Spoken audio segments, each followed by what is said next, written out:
Yo, what's up, it's your boy Rap G's in the house. Yo, nandito naman po ang inyong kagurang, mga kagurang. At syempre, mag-i-interview na naman tayo ng isang premyadong rap artist mula no 90s at malamang ay hindi niya siya nakikilala, pero isa siya sa kumanta ng isang sikat na rap noong 2000 era, mga ano na yan kasikatan na Salbakuta. Ayan, syempre. At kasama natin ngayon, pakilala ka, kapatid! Alright, magandang hapon. Ako nga pala si T-Rex ng Decibius. Sa lahat ng mga nanonood ng Rap G TV, supportahan natin ito. Alright. Ano ba nagkakabalahan mo ngayon, kapatid? Marami akong pinagkakabalahan from Monday to Friday. Sa government kasi ako Saturday, Sunday, loaded tayo. May mga kasi tayo sa deliver. May konting negosyo kami ni Mrs. Tapos pagka bisita sa bahay sa Tansa, sa Bulacan, Tagaytay, ganun, ikot-ikot.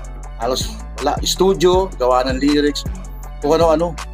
Mayaman ka na pala. Hindi naman. Mayaman ako sa obligasyon. Kwento mo naman sa amin paano nagsimula yung Decibius. Okay, kasi 1996, way back 96, hindi pa kami Decibius Ang pangalan pa namin nun is Brownside Crew. Galing sa Brownside 13. Okay. Yan ang totoo niyan. Tapos, nung napabilang kami as Dunggalo artist, ginawang Decibius nila Ate Mayon tsaka ni Kuya Tu. Okay. Ano ibig sabihin ng Decibius? Of course, yung Decibius, alam naman natin, very obvious. Manlilin lang yun sa mga, alam mo, mga nangungupal sa kultura natin. Decibius. Yan yun. Kailan na nagsimula yung Decibius, and paano kayo nagsimula mag-rap? Tagal na kami nagrarap. Ako, elementary pa lang, grade 6. Naggagano na kami sa table And then namit ko si Ellie way back 93 sa Pateros hanggang 94, 95. Magkasama na kami niyan. Hanggang nagkaroon ng Tunggalo. Rap 13, sama-sama kami niyan Noong panahon na yon, nakasabay namin sila John Salbakuta. Hanggang sa pumutok sila. Nawala kami. Kasi kami naging busy. May kanya-kanya na kami pamilya Naging busy, trabaho, pumutok yung Stupid Love nila, John. Yun, napasama ulit hanggang sa nabigyan ng break. Balik ulit. Anong year ba yung Rap 13 nun? Ako, tagal na yun. Tagal na nga matatanda na kayo nun Joke. Okay lang yun. Hindi kasi naalala ko, nanonood na ako sa bahay Hindi ako makapunta kasi syempre bata pa ako. Siguro elementary pa lang ata ako. Gunggong! Barinig kita sa mukha Joke lang. Mas matanda sila si Mon. Oo, syempre si Kuya Simon. Yung mga first batch yun talaga, mga OG. Mga original gurang. Bakit? tayo ito Yari ka. Kuya, nagdodroga ka ba, kuya? Paano masabi? Kailan yun? Yung sa inyo lahat naman tayo minado rin ako pero yung pag yung edad na yan, dumadami yung experience. Okay lang yan, go lang tayo. Importante yung kultura. Inaanuan natin, inaalalayan natin. Yan, huwag natin pababayaan. Bakit naman bakit T-Rex yung pangalan mo? May lahi ka bang dinosaur? Baliw ka yata Hindi naman, lahing ego yung meron. Lahing ego. Totoo. Oo, konti na lang. Masyadong malayo. T-Rex kasi, ayun na nga, yung Rex is king. Yung T, eligasi ako sa mga T. Mga Ice T, mga... Kaya pala kamukha mo si Ice Cube. Si Ice T.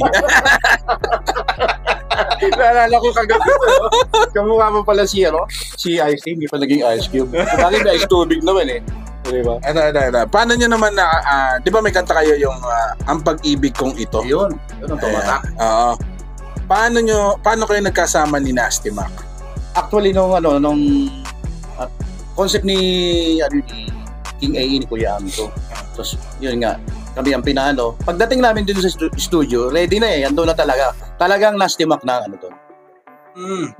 Bakit si Nasty Mac nandun Ang paniniwala kasi noon, nung panahon na yun, kasi diba, sa tawag nila kay Mandy, kay Nasty Mac, yung para hitmaker. So para kasi Stupid Love ba, yun ang inaano nila noon Isama si Nasty, parang ganun picture. Kaya ganun. Anong mga magagandang alaala na naalala mo kay Nasty Mac nung nabubuhay pa siya? Nako, napaka low profile yun. Naalala ko dati nung piyesta sa kanila. Umatin kami ron, tapos parang umulan, hinatid kami ron. Napakaano lang yun, walang damit, hatid ganun, sa sakayan, walang damit. Sa Tondo, no? Sa Tondo. Oo, sa Moriones. Nakapaalang ko, hatid kami yan. Napaka low profile na tao. Hindi mo akalain na siya yung, naslim up. Pagka wala na siyang mabait, napakabait. Tsaka yung paggawa ng niya, ang daling itatak sa isip, sa utak, yung mga lyrics niya. So dati, way back ng kasikatan ni Nasim, nasa Donggalo kayo. Ano nangyari? Bakit nawala ba kayo sa Donggalo? Actually, hindi naman nawala. Wala namang nawala. Siguro, naging busy lang. May kanya-kanya kaming pamilya eh. Siyempre, ganun. Medyo abang hindi napapansin ng tao, parang iniisip nila siguro wala. Pero dito pa naman, temo hanggang ngayon. No? Pero hindi kayo nakapag-usap ni Andrew? Yung ni Kuya, about sa wala naman. Wala naman kami. Hindi, kung sakali, hindi nyo ginustong bumalik pa sa Donggalo or nagbala ka bang, Kuya, baka pwede kaming makabalik sa Donggalo? Actually, hindi naman kami, alam ko ha, in my own opinion, hindi naman kami nawala, naging busy lang. Kaya hindi ko rin siguro naas na kung pwede bumalik kasi siguro naging busy lang talaga, nawala lang sa eksena, pero ganoon pa rin. So, kasi kami kahit saan kaya busy, pwede kami dito. What if makakaharap mo si Andrew, gusto mo sabihin sa kanya? Nako, ang laki ng utang na loob namin doon. Alam naman ni Kuya Duro yan, pag wala kami pamasahe pa uwi, bibigay yun ng pamasahe para sa grupo ng disciples. Tsaka siya nagbigay ng pangalan Balibalik ta rin naman ng mundo, yun na yung ginawa nun sa amin. Wala naman disciples hanggang ngayon kung wala kay Ate May tsaka kay Kuya Duro. So siguro, maraming salamat yun. Malaki talagang pasasalamat na. Siguro, kailangan nyo na siguro mag-usap, no? Kaya, if ever na kunin kayo ulit or gusto nyo bumalik, gusto nyo pa bang bumalik? Oo naman. Hindi naman kami nawala Hindi, ibig sabihin, gusto nyo pa bang bumalik sa Donggalo? Oo naman, syempre. Kasi yun naman naman talaga Yung, kumbaga, baka ang question siguro, yung makasama ulit na gano'n, makahalubilo, kahit naman saan kami, okay. Lalo na yan sa Donggalo. Kasi sila ang bumuon sa amin Sila ang gumawa ng disciples Si Ellie Il, talagang kagrupo mo na siya. Oo. First, gurang na rin yun. Mas gurang pa sa akin. First, siya talagang yung first kagrupo mo hanggang sa nagbuo yung disciples. Okay. Bakit ka nagbabalik sa rap music? Siguro dahil sa pagmamahal sa kultura. Meron o wala, kasi sabi nila, hindi ako yan. Iba kasi ganun BTF. Diba? Ako hindi Hanggat kaya ko, may sakyan naman akong sarili Hanggat lang sa oras ko, magpanagpo. Natin ko yan. Ganun ganon, Batangas, kung saan province. Ganun ako, ganun. Yung para sa akin for the love of culture. Ayun na lang yung akin doon. May bala ka may gusto ka pa bang patunayan sa rap music o may bala ka pa bang sumikat? Yung yung wala naman Kumbaga parang bonus na lang yan. Ako, gawa lang ako ng gawa. Kung meron, kung ulit, okay, why not? Lang ako baga talaga, kung meron, wala. Kung sumikat, hindi, wala na ako. Akin lang na-express ko yung feeling ko pagka gumagawa ako ng rap, nagsusulat ako ng mga lyrics. Yun lang naman ang akin to, may labas mo yung tsaka yung masabi mo na yung suporta sa kultura, tsaka sa mga bagong ngayon, hubog na mga hip-hop. Bakit noon, di ba, nung kasagsagan nyo, hindi mo pinush na sumikat ng katulad sa Salbakuta? Siguro gano'n lang talaga yung nangyari. Kasi nga, naging busy. Hindi masyado natutukan kasi siya may trabaho, isa nasa abroad. Tatlo kayo? Tatlo kami. Sino isa? Si Slick. Tatlo talaga kami originally. Si Slick? Oo. Ano siya? Sa Amerika o? Diyan dati nag-abroad kasi yun. Ngayon. Andiyan. Siya yung kasama nyo sa yung naka-dredge yung buhok. Hindi, siya yung kasama nyo na, anong tawag dito, yung nag-guest kayo sa Cloud? Hindi siya. Hindi siya. Pero yun yung nag-chorus talaga, yung nakasama namin sa Cloud Music, shoutout sa Cloud Music. Yun talagang original na nag-chorus ng Pag-ibig. Siya yung behind na tao sa boses na yun. Si Slick? Hindi. Si Vlad naman yun. Si Slick, rap lang talaga din. Okay. Dati, nagkita na tayo, di ba? May kasama kayo isang tao. Pero sa ting parang si 8 mil. Kamusta na kayo ni 8 mil? Wala kaming communication ni Sandro or AKA 8,000.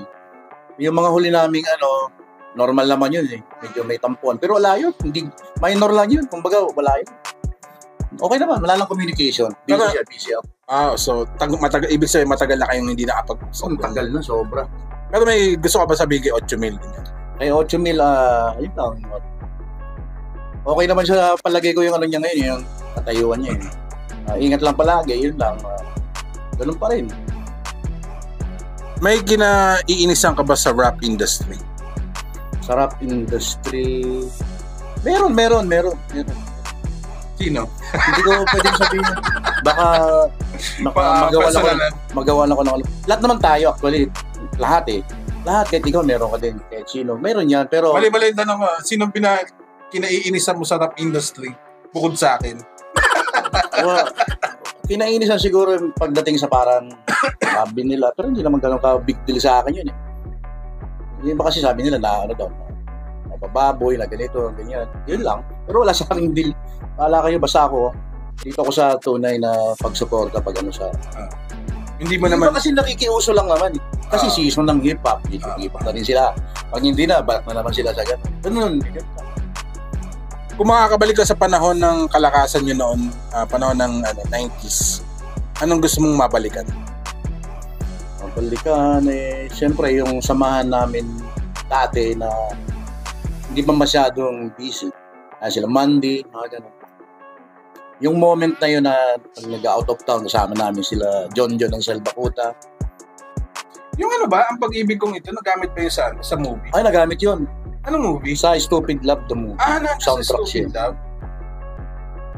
Sa tinagal-tagal mo nag-rap, may panahon ba na down ka? Or na down yung grupo niya? Normal naman yun. Kahit naman kanina na nangyayari. Paanong situation? Yung nagka-iwaiwalay kami na busy lahat. Walang panahon magsulat. Hindi, ibig sabihin, yung, kunyari, nag-rap ka na nag-perform ka, meron bang time na dinadown kayo ng ibang tao? Marami. Oo, marami naman. Maraming beses, sanay na kami dyan. Wala na, kumbaga ngayon, hindi na yung tumatalab sa amin. Sa panahon noon, no? Oo. Kasi syempre, yung panahon noon, medyo hindi pa ganun popular yung rap music. Oo, inaano nila, mga ilan pa lang kayo noon, eh. Oo. Marami, lalo na magulang, nililigawan namin. Ang tingin sa amin, mga drugista, kasi nga, yung mga itsura eh. Ay, ganun. Kasi nga, hindi nila alam. Pero alam namin, pero ngayon, wala. Manhid na kami sa ganyan. Pero sa tinagal mo nag-rap noon, nakailang chicks ka na?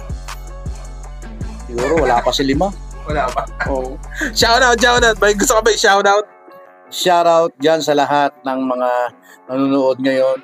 Most especially, North, South, mga hip-hop, West, East, lahat yan. Tsaka sa Rap GTV, supportahan natin to. Kasi ito, kabaro natin tong totoo. At tsaka sa yung Blockchain Studio, supportahan natin yan. Yan yung mga hanggang ngayon yan, talagang sumusuporta. Maalala May mga darating kang projects? Marami naman, sunod-sunod ito. Busy nga eh. May Spotify ka, di ba? No, Spotify. Lahat ng music platform naman available di CPUs. Yan, yung masaya ako na latest. Tsaka may ginawa kami ni Mad Ali yung Ina Nyo. Ayun, okay yun. Ano yan? Diss track ba yan o panong Ina Nyo? Anong... Ano siya parang gano'n na rin, diss track. Alright. Marami pa. Alright, T-Rex from the Cebu's. And abangan nyo yung gagawin niya sa Blockchain. Peace!